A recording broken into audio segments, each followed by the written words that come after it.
And when they came to you with Tony, was that kind of best case scenario for you? Like obviously one of the more popular names in UFC history, and trying to erase the image of last fight against a big, exciting name like Tony Ferguson?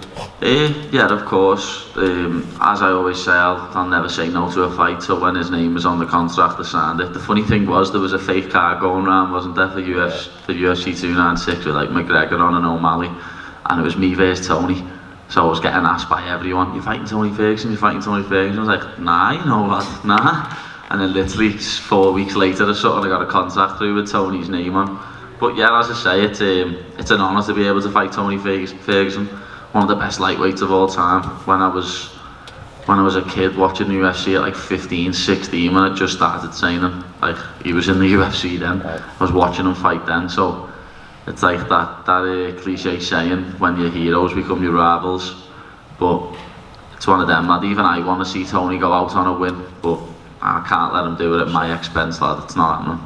When in his fight, like especially against like his Justin Gaethje fight, he was pretending to throw sand. He was doing all of this other odd things in there. So did you see that, and how do you prepare for something like so unexpected like that?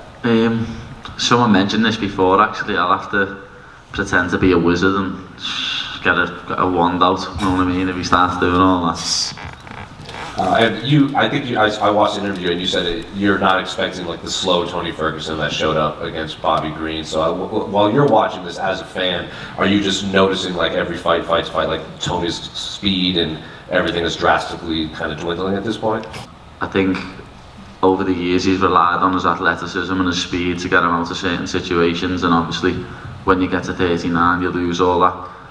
But I've trained for the Tony what turned up against Donald Cerrone and Anthony Pettis and Edson Barboza and Kevin Lee, you know what I mean? I haven't prepared for the Tony what turned up against Bobby Green and Nate Diaz.